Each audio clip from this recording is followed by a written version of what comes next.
اگر عقیدہ صحیح رکھنا ہے، اہل سنت والجماعت کے عقیدے پہ رہنا ہے، سواد اعظم کے عقیدے پہ رہنا ہے، اور اپنے عقیدے کا تعلق و تسلسل حضور خواجہ اجمیر سے رکھنا ہے،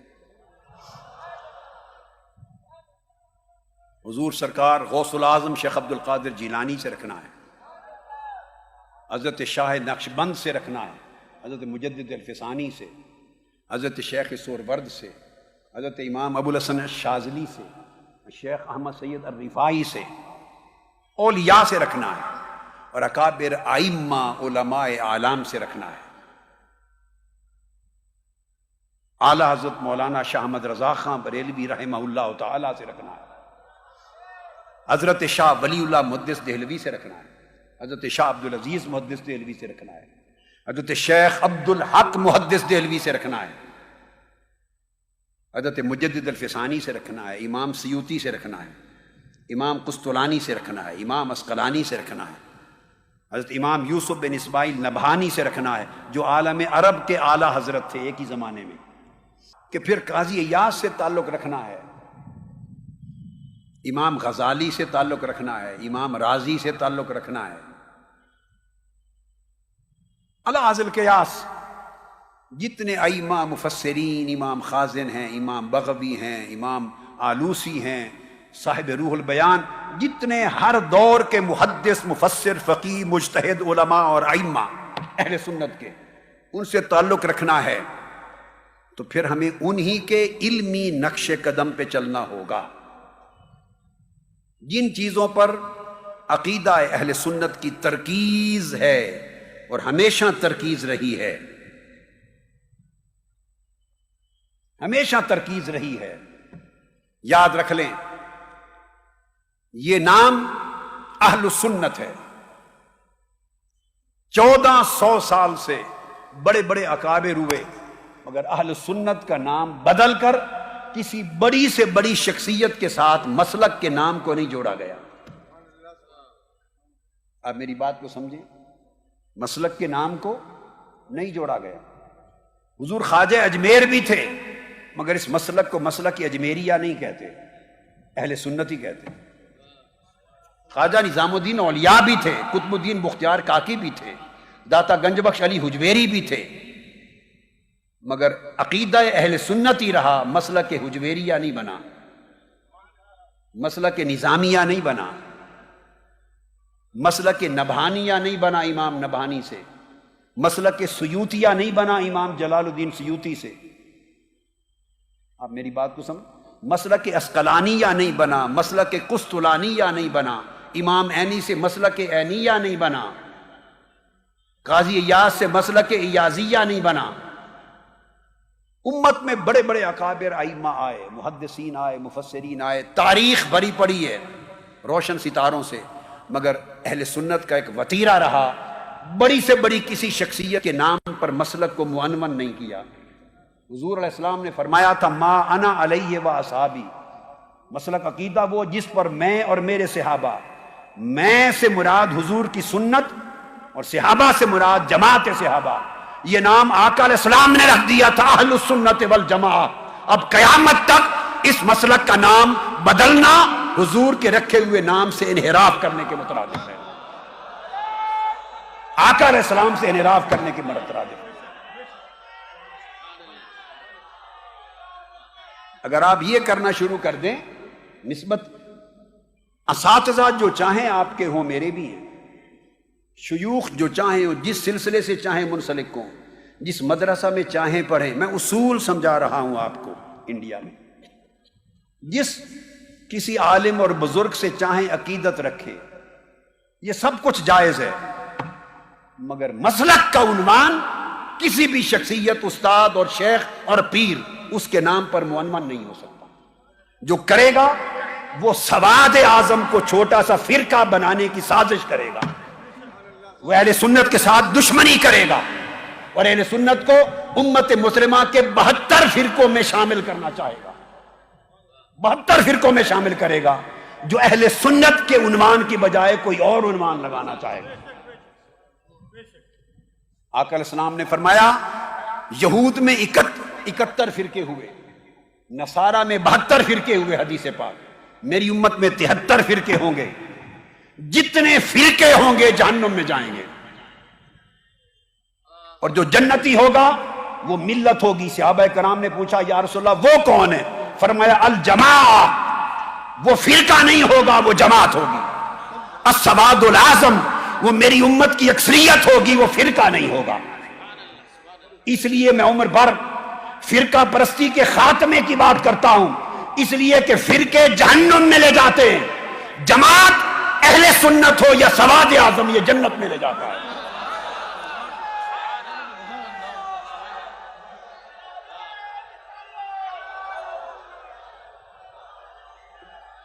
میرے اساتذہ میں اعلیٰ حضرت مولانا شاہ احمد رضا خان رحمۃ اللہ تعالی علیہ بھی ہیں ایک واسطے سے۔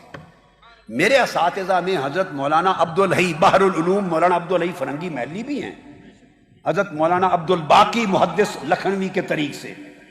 تو میں اگر اساتذہ کے نام سے ہم مسلک رکھنے شروع کر دیں تو پھر میں لکھنوی بھی کہلاؤں، کوئی دہلوی کہلائے۔ مولانا ارشاد حسین رامپوری بھی ہمارے سلسلے اساتذہ میں آتے ہیں، پھر کوئی ہم رامپوری بھی کہلانے لگ جائیں، کوئی حیدرآبادی کہلانے لگ جائے، کوئی بیروتی کہلانے لگ جائے۔ میرے اساتذہ میں امام نبہانی بیروت کے تھے، لبنان کے، تو پھر وہ فرقہ مسلک لبنانیہ بن جائے۔ ہمارے اساتذہ میں امام محمد بن جعفر الکتانی ہیں جو امام نبہانی اور اعلیٰ حضرت کے بھی شیخ ہیں، اعلیٰ حضرت کے شیخ ہیں۔ اب میری بات سمجھیں، تو پھر ہم مسلک کو مسلک کی تانیہ کہہ دیں۔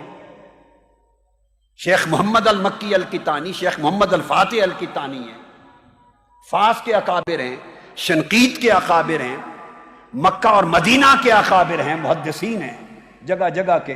تو اگر ہم اپنے مشائخ اور بزرگوں کے نام پر مسلک کو ان کی طرف منسوب کرنے لگ جائیں تو یہاں 1000 مسلک کھڑے ہو جائیں گے اور اہل سنت دفن ہو جائے گا۔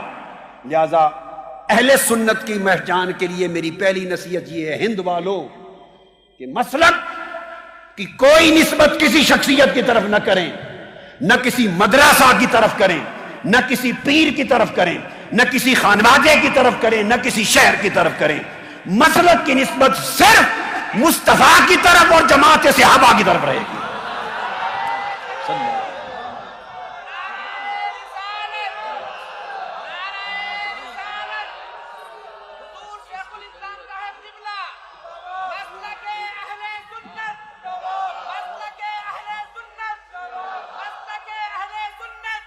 جب آپ اپنے مسلک کو شخصیتوں کی طرف یا مدرسوں کی طرف یا اپنے پیروں اور سلسلوں کی طرف اور شہروں کی طرف منسوب کرنے لگ جائیں گے تو آپ کا سواد اعظم ٹکڑوں میں بٹ جائے گا اور آپ فرقے بن جائیں گے، اور فرقے حضور نے فرمایا 72 کے 72 فرقے جہنم میں جائیں گے۔